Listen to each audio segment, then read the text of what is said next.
L'antique prophétie du livre d'Oa est sur le point de s'accomplir malgré tous les efforts et tous les secrets des gardiens de l'univers. Le spectre émotionnel est en émoi, les différentes couleurs s'affrontent dans un conflit cosmique et gigantesque, et voici soudain que sur Terre, les héros morts au combat se relèvent de leur tombe et répandent les ténèbres alentours, dans un but encore mystérieux. L'armée des morts s'élève enfin, dressant les héros les uns contre les autres, et pour Flash et Green Lantern, eux-mêmes autrefois revenus de l'au-delà, c'est une épreuve des plus difficiles à surmonter que d'affronter leurs anciens camarades tombés au champ d'honneur tout en cherchant la raison derrière cette folie.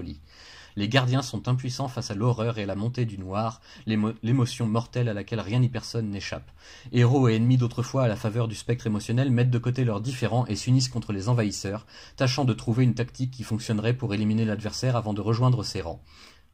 Hal Jordan et ses alliés d'infortune finiront par trouver le moyen de neutraliser les détenteurs des anneaux noirs, mais ils arriveront trop tard pour empêcher l'avènement et la résurrection de la terrible entité maîtresse de la mort en personne, Necron, autrefois scellée sur Terre et désormais libre d'arpenter l'univers. La fin des émotions, la fin des temps après les récentes catastrophes, la fin de toute une ère programmée, ou bien le commencement d'un nouvel âge.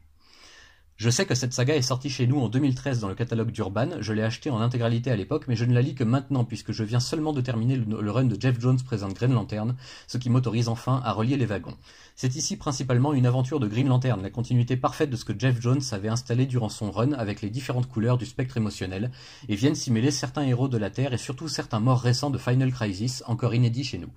La bataille est pour l'instant très dispersée, chaque planète possédant une batterie émotionnelle, est la cible du corps noir, mais la Terre est également touchée par une vague de violence sans précédent pour préparer le retour de Necron. Scénario complexe mais aisé à suivre grâce à toutes les explications fournies par l'édition d'Urban, dessin très bon d'Ivan Reis et Doug Mahnke, tout pour plaire.